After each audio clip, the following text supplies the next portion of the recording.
বিবি বাচ্চারা সবাই মিলে দিনদার। বলে আল্লাহর রহমতে আমরা দুনিয়ায় আসি, যেন দুনিয়াতে থাইকেই আল্লাহ আমাদেরকে জান্নাত দান করে দিয়েছেন। ইসলামের পাঠগুলোই এত সুন্দর। কোন স্বামী যদি জানে আমার স্ত্রী ভিন পুরুষ থেকে শতভাগ দূরে থাকে, কখনো ফোন করে রিসিভ করে কারো সঙ্গে কথা বলেন না, অপরিচিত নাম্বার রিসিভই করে না, যদি ফোন আসে বেশি বেশি রিসিভ করে হেলো বলে না, যদি পর পুরুষ হইল তিনি যদি একটা হেলো জেনে ফেললেন এই জন্য রিসিভ করে কানে দিয়ে থাকেন। যদি আমার স্বামীর মোবাইলটা হারিয়ে গেল, আমার বোনের নতুন একটা নাম্বার থেকে ফোন দিল, আমারই কোনো আপন জন দিল, তো কানে দিয়ে সেই তো ফোন দিয়ে বলবে আয়েশা আমি তো খাদিজা, আমি তো ফাতেমা, স্বামী বলবে আমি তো মুখের বাবা, ভাই বলবে আমি তো অমুক, তার আওয়াজ শুনলেই তো চিনে যাবে, তারপরে কথা বলে। স্বামী যদি জানতে পারেন আমার স্ত্রী এতটা দিনদার, এই স্বামী পৃথিবীর যেখানেই থাকবে কমপক্ষে এই বিষয়টা নিয়ে তার মনে একটা নিরাপদ, তার মনটা 100% নিশ্চিত আমার স্ত্রী একজন দিনদার নারী, সে যেখানেই আছে সে তার সতীত্ব নিয়ে, ইজ্জত নিয়ে, আল্লাহ দিন নিয়ে, দোয়া নিয়ে, মুনাজাত নিয়ে, তেলাওয়াত নিয়ে, ওজিফা নিয়ে সে দিন কাটায়, তাকে নিয়ে আমার টেনশন নেই।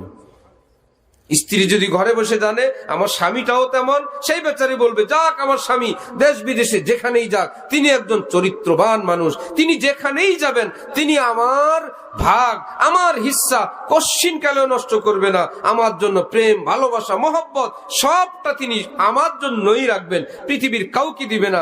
এইরকম লোকের যদি সনের ঘর হয়, ভাঙ্গা বেড়ার ঘর হয়, আল্লাহর কসম ওই মানুষগুলোর দাম্পত্য জীবনটা একটা সুখময় আনন্দময় জীবন অতিবাহিত করতে থাকেন। তাহলে আল্লাহ দিন মানার মধ্যে অশান্তি না শান্তি, অনিরাপদ না নিরাপদ, বেইজ্জত না ইজ্জত, বেবরকত না বরকত। কোরআন শরীফে রব্বুল আলামিন বলছেন ওয়াশিরুহুন্না বিল মারুফ, নারীদের প্রতি সদাচার করার জন্য আমি আল্লাহ পৃথিবীর সমস্ত পুরুষদের কাছে আমি আল্লাহ সুপারিশ করতেছি। সুপারিশ করনেওয়ালা কে? আমার হযরত বলেন ঘরের কোন বিশাল বড় নিজের সম্মান এবং মর্যাদা নিয়ে প্রবেশ করা সুন্নত না। আমি অমুক সাহেব, আমি শেঠ সাহেব, আমি এত গ্রামের মাতবর, আমি হুজুর কেবলা, আমি হাজি গাজী, আমি দেশের রাষ্ট্রপতি, এই নিয়ে ঘরে প্রবেশ করা সুন্নতের খেলাফ। সবগুলো পদ পদবি বাইরে রেখে আমি একজন তোমার প্রিয়তম স্বামী এই পরিচয় নিয়ে হাসি মুখে সালাম দিয়ে ঘরে প্রবেশ করা নবীজির সুন্নত। আমি কেউ না, আমি তোমার একজন স্বামী, আমি তোমার একজন আপন মানুষ, এই হয়ে ঘরে আসা।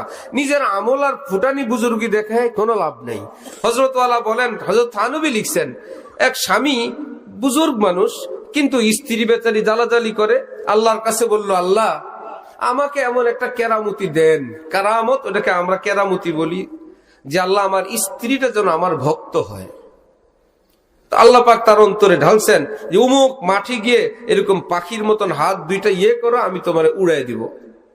সেই বেচারা এরকম পাখির মতন হাত নাড়াচাড়া শুরু করছে, হেলিকপ্টারের মতন উঠতে শুরু করছে, স্ত্রীকে দেখাবে যাতে স্ত্রী তার ভক্ত হয়, চুপ থাকে। নিজেদের উঠানের উপরে অনেক উপর দিয়ে ঘুরতেছে, তো ওনার স্ত্রী আশপাশের লোকদেরকে বলতেছে দেখো সত্যিকার ওলি আল্লাহ এইরকম হয়। চিনতে পারে এটা যে তার স্বামী, বুঝতে পারে নাই।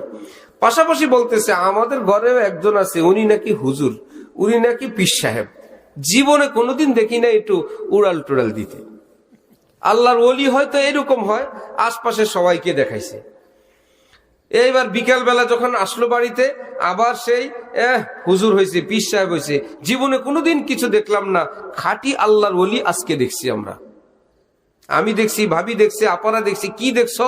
এইরকম আকাশের মধ্যে উঠতে একজন আল্লাহর ওলিকে আমরা দেখছি, এইরকম হইলে না ওলি আল্লাহ।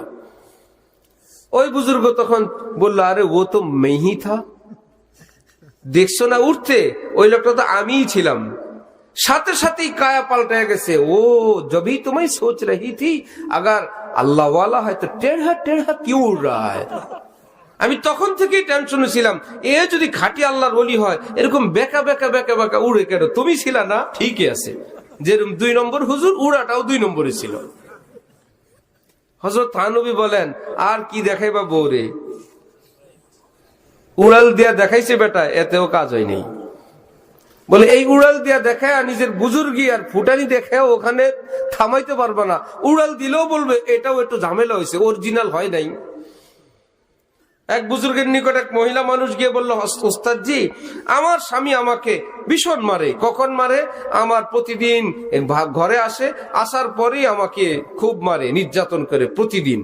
ওই পর্দার আড়াল থেকে কথা শুনে ওই বুজুর্গ ভাবছেন যে মেয়ে মানুষটার কথার যে কণ্ঠ আমার কাছে এসে তার কথার ধাঁচেই বোঝা যায় এই নিজের জবানের কারণেই মাইর খায়। একটা বোতল দেও মা, বোতল দিলে পানি পড়া দিয়ে বলল নাও, স্বামী যখন বাড়িতে প্রবেশ করেন তুমি এই বোতলের পানিটা মুখে রাখবা, গিলবাও না, ফেলবাও না। অন্যদিন বাড়িতে প্রবেশ করেই যদি বলে বাচ্চারা কই, চোখ নাই দেখতে পারেন না, এক গ্লাস পানি দাও তো, হাত নাই খাইতে পারো না, সারাদিন কষ্ট করছি, আসছে সারাদিন গুড়গুর করে ঘরের মধ্যে আসছে, এমন সব ভাষা বলে। পুরুষ তো দুনিয়া সব জয় ঝামেলা শেষ করে ঘরে আসে, আসার পরে যদি এরকম ডাইরেক্ট কথা শুনে মাথা গরম হয় না? শেষেই এক দুইটা দেয় ঠিক মতো। এখন অন্যদিন তো মুখে কিছু বলে তো মাইর খায়, আজকে তো মায়ের ভয়ে পানি ফেলবেও না, গিলবেও না। এখন যাই বলে কথা বলতে পারে? এখন তো আর কথা বলতে পারে না, বেচারারও মেজাজ গরম হয় না, মায়েরও দেয় না। আর মহিলা ভাবছে মাশাআল্লাহ হুজুরের পানি পড়ায় তো অনেক ফায়দা, আজকে তো মানলো না রে। দ্বিতীয় দিনও পানি ব্যবহার করছে, তৃতীয় দিন সপ্তাহখানিক পরে হুজুরের কাছে গিয়ে বলল, হুজুর আলহামদুলিল্লাহ 1 সপ্তাহ পানি ব্যবহার করছি, একদিনও মাইর খাই নাই, পানিতে অনেক ফায়দা। হুজুর এবার হাসলেন আর বললেন, মা ওই পানিতে ফুটও কিছু দেই নাই, আমি একটু টেস্ট করলাম মায়ের কি তোমার দোষে খাও না স্বামীর দোষে খাও, এখন তো দেখলাম তুমি নিজের কারণেই মায়ের খাও, এই পানিটা দিয়ে শুধু তোমার মুখটা একটু বন্ধ রেখে টেস্ট করলাম, দেখলাম যে এতে কাজ হয় কিনা। মায়ের যা খাও এই মুখের দোষেই খাও। আল্লাহর ওয়াস্তে একটু মুখটাকে কন্ট্রোল রাখলেই এইরকম ঝামেলা থেকে বেঁচে যাবা। এই জন্য মেয়ে মানুষ যারা হয় তাদেরও বোঝা উচিত যে স্বামী মানুষ আমার মতন ঘর সামলায় না, দেশ সামলায়, সমাজ সামলায়, ব্যবসা সামলায়। কেউ ওয়াদা করছে টাকা দিবে, সেই টাকা পাবে, তিনি আবার আরো 3 জনকে দিবেন, যার থেকে পাবে সে দেয় নাই, ও 3 জনের 2 জন ইচ্ছা মতন বকা জকা করে তারপরে ছেড়ে দিছে। উনি কি মাথা ঠান্ডা করে ঘরে আসবে? মন মেজাজ তো তার উগ্র থাকবেই। স্ত্রী যদি দিনদার হয়, স্বামী সালাম না দিলেও তিনি বলবেন আসসালামু আলাইকুম ওয়া রাহমাতুল্লাহ, একটু হাত পাখা দিয়ে বাতাসি করলো, 1 গ্লাস শরবত কিংবা পানি দিল, একটু ঘামটা মুছে দিল, টিস্যু দিয়ে গামছা দিয়ে তওলিয়া দিয়ে ওযু গোসলের জন্য লুঙ্গি জুতা স্যান্ডেল দিল, বসার জন্য বাচ্চারা আওয়াজ করে তাদেরকে সরায় দিল। আর যদি স্ত্রী পাশে থেকে বলতে পারে আপনি এত কষ্ট করেন, আপনার বরকতে আমরা খাই লই পড়ি, আপনার জন্য আজকে মাগরিবের পরে 3 বার কুল হু আল্লাহ পড়ে দোয়া করছি, 2 রাকাত সালাতুল হাজত পড়ে আপনার সুস্থতার জন্য দোয়া করছি। স্বামীর মনে হাজার কষ্ট থাকলেও স্ত্রীর ওই সুন্দর কথাগুলো শুনে তার আগুনগুলো পানি হবে। সে কালো না সুন্দর, উঁচু না বেটে, কিচ্ছু দেখবে না, সে তো বলবে আল্লাহ কোরআন শরীফে আপনি বলছেন লিতাসকুনু ইলাইহা, তোমাদের কি স্ত্রী দিলাম, যত অশান্তি নিয়ে আসবা স্ত্রীর কাছে আসলে সব শান্ত হয়ে যাবে। আল্লাহ আপনি তো আমাকে সেই স্ত্রী দান করছেন, বলবি কিনা? কিন্তু সেই বেচারি যদি এইরকম ভিন্ন আচরণ করে তার তো আসবেই। মা বোনদের উচিত যে যারটা পড়ি, যারটা খাই, যার ছাদের নিচে বাস করি, যার এত সহানুভূতি আমার উপর, তার মন মেজাজ সবটাকে লক্ষ্য রেখে তার সঙ্গে সদাচার করা। পুরুষদেরও উচিত যে আল্লাহর বান্দি আমার ঘরে আসছে, পুরা খানদান ছেড়ে আমার খানদানে চলে আসছে, শুধু একটা কবুল বলে আসছে, এখন এটা তার ভাই, এটা তার দেবর, এটা তার ননদ, এটা শ্বশুর, এটা শাশুড়ি, সবকিছু তার নতুন। সেই যে একটা মানুষ একদম সব বুঝবে এমনটা তো হয় না। গতকাল পর্যন্ত মেয়ে, পরের দিন বউ। সব সমাজের স্ত্রীরা তারা মনে করে আমার শাশুড়ি আমাকে মেয়ে মনে করে না, শাশুড়ি মনে করে আমাকে মা মনে করে না। এই অভিযোগ তো আমরা শুনেই আসছি। কিন্তু আগে কর্তব্য কার? বউয়ের না শাশুড়ির? শাশুড়ির। প্রথম কর্তব্যটা কার? শাশুড়ির। কারণ শাশুড়ি তিনি সিনিয়র, তিনি মুরব্বী, তাকে অভয় দিবেন। মা তোমার এটা বাড়ি ঘর, তুমি করবা, সবই তুমি করবা, এখন একটু থাকো। বিবাহের প্রথম জীবন সবার সব সময় আসে না, এখন তোমাদের একটু আনন্দ ফুর্তির সময়, এখন লম্বা ঘুমানোর সময়, এখন একটু ঘোরাফেরার সময়। মা গো মা একটু পর্দা করবা, একটু নামাজ রোজাটা করবা, আর কোনো টেনশন নাই, সব তো করবাই, আমার যতদিন শক্তি আছে আমি তো আছি, তুমি আমার মেয়ে। এই বলে যদি ভুলগুলি ক্ষমা করে তাদেরকে একটু অভয় দেয়, এই মেয়েটা বাপের বাড়িতে গিয়ে বলে মা তুমিও আমার ভাবির সঙ্গে এমন আচরণ করো না, আমার শাশুড়ি যেটা আমার সঙ্গে করে। এই তো মেয়েটার বড় মন শুরু হইলো, কাজে হাত দিও না। আমার এক আত্মীয়, তার বিয়ে হয়েছে, ঘর ওয়ারিতে ঢাকায়, বাসার ঝাড়ু দিতে নিছে, শ্বশুর দূর থেকে দেখেই চিৎকার দিছে, এই মেয়ে তোমার হাতে ঝাড়ু কেন?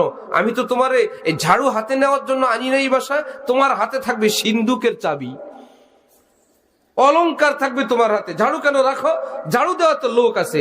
তো এই কথাটা মেয়ে তার বাপের বাড়িতে বলছে, সেখান থেকে তো আমার কাছে আসছে। আর আপনারা শুনতেছেন কতটা খুশি হয়েছে যে আমার হাতে ঝাড়ু দেখে শ্বশুর এতটা ক্ষিপ্ত হয়েছেন। আর এক পীর ভাই, তার মেয়ের বিয়ে হয়েছে, শাশুড়ি তাকে ডেকে বলছে 6 মাস মেয়াদ, একটা কুটা এখান থেকে ওখানে নিতে পারবে না, ভাত তরকারি রান্না তো দূরের কথা, কিচ্ছু করতে পারবে না, খাইবা লইবা, নামাজ পড়বা, ঘুমাইবা, ঘুরবা।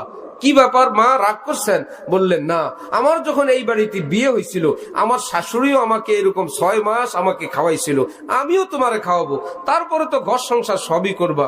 এইরকম একটু করা তো যায় যদি, তাহলে দেখবেন যত বড় খারাপ মেয়ে হোক আপনার এই সদাচারের কারণে পাথরও গলবে, তার উল্টা মেয়েটাও ভালো হবে। আর যদি পরের দিন থেকেই আপনি একটা পর্যবেক্ষণ লাগান, কি করলো না, কি ভুল করলো, মেয়ের কাছে, আশপাশের মহল্লার কাছে, সব জায়গায় গীবতের চর্চা, যে ভালো হওয়ার সম্ভাবনা ছিল ওই মেয়েটাও ভালো হইতে পারবে না। বলবে এত কিছু করার পরেও এদের গীবত থামে না, দুশ্চর্চা বন্ধ হয় না, ভালো মানুষটাকেও খারাপ বানায় দেই। এই জন্য যারা মুরব্বী শাশুড়ি, আমি তাদেরকে আবদার করব, এটাকে মেয়ে বানায় নেন, আপন বানান। ভুল বিচ্যুতি করবে না করবে, আপনার মেয়েকে কোনোদিন ধমক দেয় নাই, আপনার সঙ্গে ঝাঁঝালু ভাষায় কথা বলে নাই, আদেশ করার পর করতে পারবো না বলে নাই। বউ যদি 10 ভাগের 1 ভাগও করে তাও তো তার কোনো উপায় নাই। তো আপনি তো মেয়ে বানাইতে পারলেন না, আপনি মেয়ে বানায় নেন, আপনাকে একদিন মা বানাবেই ইনশাআল্লাহ। আল্লাহ আমাদেরকে নিজের স্ত্রীর, নিজের স্বামীর, নিজের বউয়ের, নিজের মেয়ের যার যে অধিকার এই সমাজের, আল্লাহ সকলকে সেই অধিকারগুলো আদায়ের তৌফিক দান করেন। আমার ভাই, যা আলোচনা করলাম সেটার খোলাসা হলো, ইবাদতে আলসেমি লাগলে কষ্ট করে ইবাদত করব, গুনার মন আকৃষ্ট হইলে মনের মোকাবেলা করে গুনাহ থেকে বেঁচে থাকবো, মনে থাকবে ইনশাআল্লাহ। আর নিজের পরিবার পরিজনের সঙ্গে সর্বোচ্চ সদাচার করার চেষ্টা করব। আল্লাহ পাক আমাদের সকলকে তৌফিক দান করেন। যা কিছু আলোচনা করলাম আল্লাহ আমাদের সকলকে আমল করার তৌফিক দেন। ওয়া আখিরু দাওয়ানা আনিল হামদুলিল্লাহি রাব্বিল আলামিন।